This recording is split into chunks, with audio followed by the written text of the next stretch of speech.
ऐसे करो ना विदा।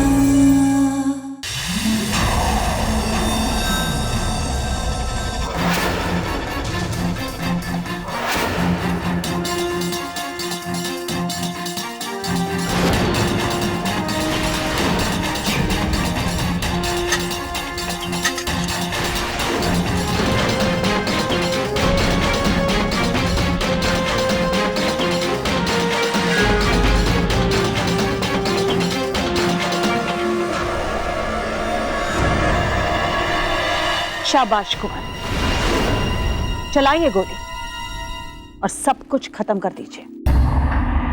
पर याद रखिए, गोली उस मौढ़ी पर चलेगी और चोट आपको लगेगी। वो मौढ़ी शायद अस्पताल जाकर ठीक भी हो जाए, पर आपका भविष्य अभी और यही दम तोड़ देगा, क्योंकि रानी मां और उनका न्याय आपसे न सिर्फ संपत्ति का अधिकार छीनेगा, बल्कि आपको सलाखों के पीछे पहुंचा देगा। तो क्या चाहती हैं आप? जिस लड़की ने हमारी जिंदगी हराम कर दी, जिसकी वजह से हम रात रात भर सो नहीं पा रहे हैं, उसे हम ऐसे ही छोड़ दें ताकि वो दुल्हन बनकर हमेशा हमेशा के लिए हमारी जिंदगी में आ जाए? हमने ऐसा कब कहा कुंवर? तो क्या कहना चाहती हैं आप?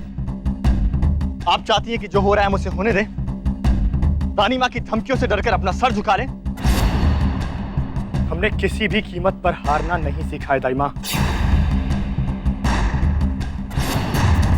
आज हम इस लड़की को हमेशा हमेशा के लिए अपने रास्ते से हटा देंगे।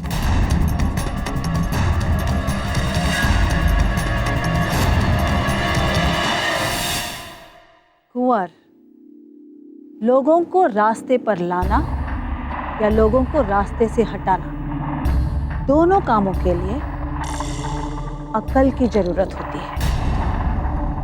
अक्ल के साथ साथ एक और चीज जरूरी होती है, और वो चीज है राजनीति। राजनीति यही सिखाती है कि करो मन की, तन पर दाग लगाए बिना। और हाँ कुंवर, ये समय नए दाग बनाने का नहीं, पुराने दाग मिटाने का है। तो फिर क्या करें हम? शांत रहें और अपनी दाई मां पर विश्वास रखें। कुंवर, गोली जरूर चलेगी, पर उसकी आवाज किसी को सुनाई नहीं दी, किसी को सुनाई नहीं दी, किसी को सुनाई नहीं दी, किसी को सुनाई नहीं दी।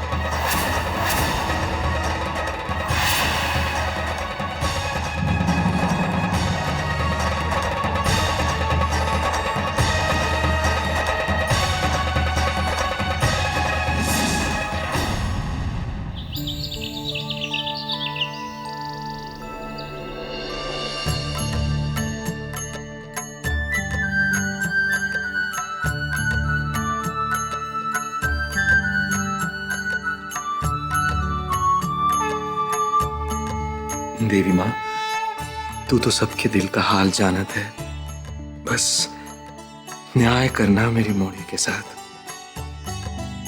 आज उसका शगुन है, सूझबूझ देना उसे कि वो सब कुछ अच्छे से निभा सके। लाज रखना देवी माँ हम सबकी। हे माता रानी, सही गलत आपसे ज्यादा अच्छी तरह कौन समझाए। बस हमको आशीर्वाद दो कि आज सब कुछ सही और अच्छे से हो जाए। हे देवी माँ, मुझे आशीर्वाद दीजिए ताकि मैं अपने परिवार को खुश रख सकूं। मेरे परिवार के ऊपर से बहुत बड़ा तूफान गुजरा है, पर मुझे मेरे परिवार को उनकी खोई हुई खुशी वापस देने के लिए ये शादी करनी होगी। इन सब की खुशी में ही मेरी खुशी है।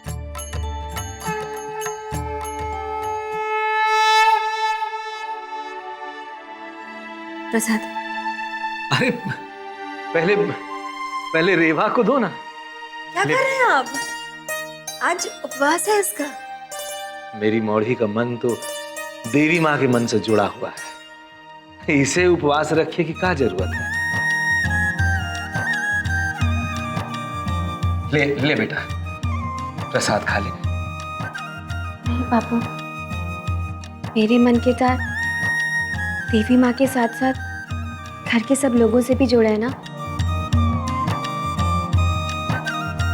रानी माँ मेरे लिए शगुन का दूध भेज रही है, मैं उसी को पीकर अपना उपवास तोड़ूंगी। जे तो मैं भूल ही गया था कि हमारी मौड़ी हमें पराया करके अपने घर जाने की तैयारी कर रही है।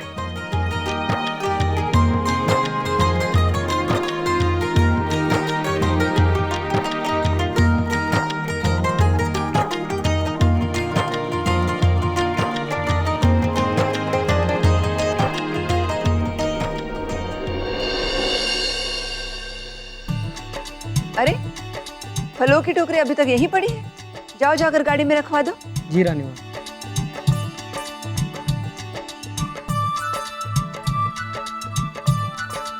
अरे तुम अभी तक ऐसे ही हो, तैयार नहीं हुए? शगुन में नहीं जाना?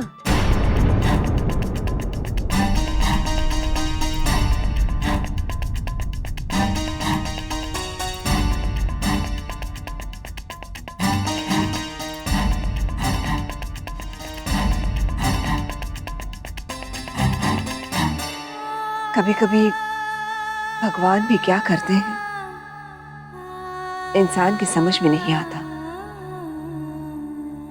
ऐसे में अच्छा यही है कि इंसान इसे भगवान की मर्जी मानकर उसके आदेश का चुपचाप पालन करे। हम भी यही कर रहे हैं यश, और हम ये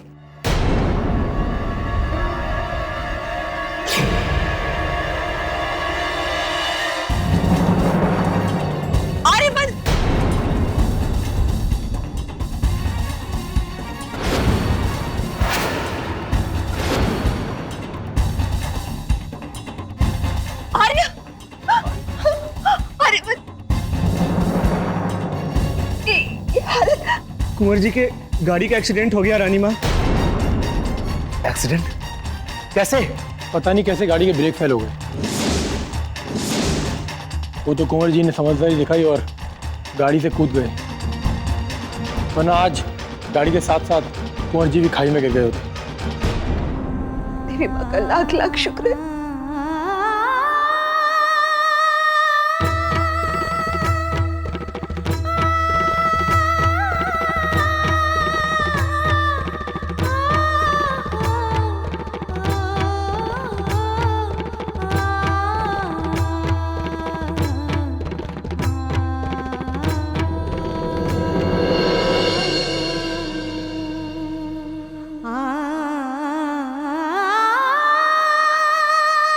रानी माँ, कुंवर जी तो बेहोशी की हालत में भी बस आप ही के पास आने की रट लगाए हुए थे।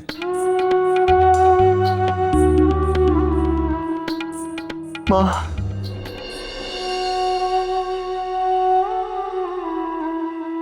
मुझे माफ कर दो माँ,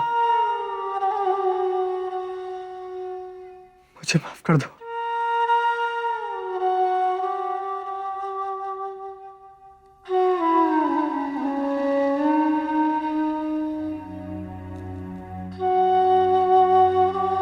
मुझे माफ कर दो। हाँ बेटा, हम तुम्हारे पास ही हैं। आराम से बेटा, लेटे रहो।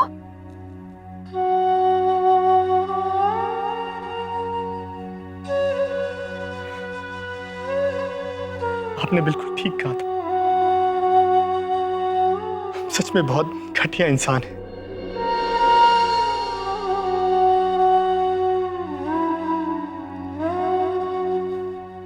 हमने बहुत लोगों का दिल दुखाया है। हम हमेशा अपनी छोटी मोटी खुशियों के लिए बिना किसी की परवाह किए जीते रहे, पर आज मौत को इतना पास से देखकर हमें जिंदगी का मोल समझ में आ गया है। पल भर में एहसास हो गया है कि हर इंसान की जिंदगी, उसकी इज्जत, उसका मान सम्मान उसके लिए कितना मायने रखता है। काश हम अपनी गलतियों को ठीक उसी तरह से मिटा पाते जिस तरह हम बचपन में आपकी गोद में बैठकर गलत जवाबों को मिटा दिया करते थे। हमें क्षमा कर दीजिए माँ।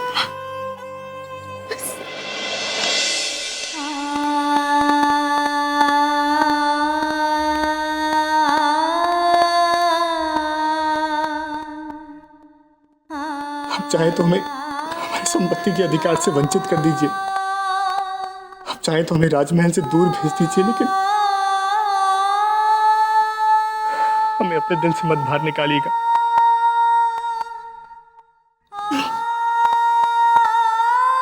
कोई माँ अपने बच्चे को दिल से बाहर नहीं निकाल सकती। बेटा, जो भूल तुमसे हुई है वो बचपन की तरह तुम रबर से नहीं मिटा पाओगे, लेकिन हाँ, कुछ अच्छे कर्म करके उसका बोझ थोड़ा हल्का जरूर कर सकते हो। आप जैसा कहेंगी मैं वैसा ही करूंगा।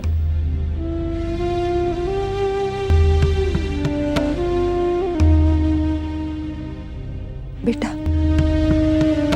रेवा से शादी करने के लिए मना मत करना।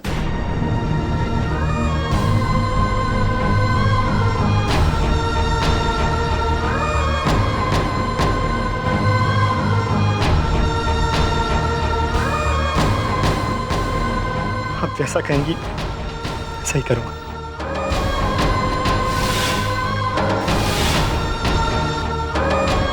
मना कर मैं एक और पाप अपने सर नहीं लेना चाहता।